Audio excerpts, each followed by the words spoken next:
দর্শক, আপনারা দেখতে পাচ্ছেন যে বাংলা জাতীয়বাদী ছাত্র দলের নেতাকর্মীরা কিন্তু এই শাহবাগে যে ময়লা জমেছিল সেই ময়লাগুলো কিন্তু তারা হাতে হ্যান্ড গ্লাভস পরে কিন্তু তারা এই ময়লাগুলো পরিষ্কার করতেছেন আজকে এই শাহবাগ চত্বরটি।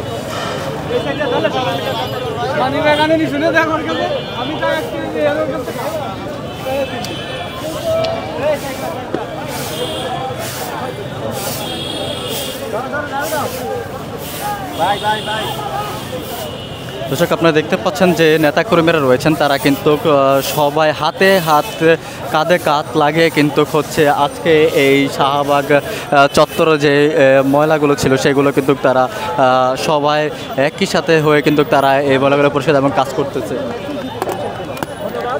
ছাত্রদলের কিছু সংগঠন এবং আমাদের দায়িত্ব হচ্ছে আমরা যে প্রোগ্রাম করছি, আজকে সফল প্রোগ্রাম করেছি, লক্ষাধিক ছাত্র জনতা নিয়ে প্রোগ্রাম করছি।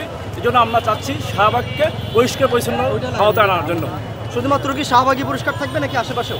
শাহবাগ না, আপনারা চেষ্টা করছি প্রতিটি ইউনিটে বলা হয়েছে যে আপনার প্রোগ্রাম শেষ হয়ে প্রতিটি ইউনিট অলরেডি পশ্চিম বা ওই সাইডে পশ্চিম পূর্ব অলরেডি সুন্দর পরিষ্কার করে চলে গেছে, আপনারা দেখতে পারেন কাটাপন মোড়ে। এবং এদিকেও বলা হয়েছে দক্ষিণ যা আছে বা বিভিন্ন ইউনিট তাদের পরিষ্কার করে আগেই আমরা নির্দেশনা দিয়ে দিয়েছিলাম। পরিষ্কার পরিচ্ছন্নতা করার জন্য নির্দিষ্ট কমিটি করে দেওয়া হয়েছিল কিনা?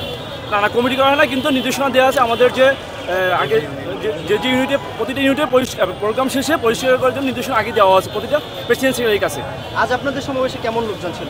আমরা ইনশাল্লাহ আশা করছি আমরা আজকে প্রায় 5-এর অধিক, প্রায় 10-এর আশা করি 10 লক্ষ মতো লোক হচ্ছে। আমরা সারা বাংলাদেশ আপনারা দেখেছেন যে কীভাবে লোক আসছে, ছাত্রদলের প্রতিটা কর্মী সারা বাংলাদেশ থেকে প্রতিটা কর্মী আসছে উৎসব মুখের জন্য। যেহেতু দীর্ঘ 17 বছর তারা এই ফ্যাসিস্ট সরকারের বিরুদ্ধে জুলুম করছে, ছাত্রদলই বুক পেতে দিয়েছে 17 বছর এবং ছাত্রদলই রক্ত দিয়েছে এবং ছাত্রদলই শহীদ হয়েছে। আপনারা জানেন জুলাই আগস্টে সবথেকে বেশি শহীদ কিন্তু ছাত্রদলেতে 144 অধিক। আমরা এই জন্য ছাত্রদল অতীতে যেরকম কাজ করছে ভবিষ্যতেও বাংলাদেশের জন্য কাজ করবে ইনশাল্লাহ। আমরা বাংলাদেশের বিভিন্ন রাজনৈতিক দল বা সামাজিক সংগঠনগুলোর এরকম প্রোগ্রাম দেখে থাকি, কর্মসূচি। আপনারা একটা মেসেজ দিতে চাচ্ছেন, যেমনটি বলেছেন পরিষ্কার পরিচ্ছন্নতা করে, এটা আসলে সববারই অনুকরণীয় কিনা? অবশ্যই, কারণ আমরা প্রোগ্রাম করছি, দায়ভার তো আমাদেরই নিতে হবে, ঠিক না? যে কোনো সংগঠন আমরা মনে করি যে কোনো সংগঠন প্রোগ্রামের শেষে তারা পরিষ্কার পরিচ্ছন্ন অভিযানটা পরিচালনা করবে। এটাই ভবিষ্যৎ রাজনীতির একটা ইতিবাচক পরিবর্তন হবে ইনশাল্লাহ। আচ্ছা, আরেকটি বিষয়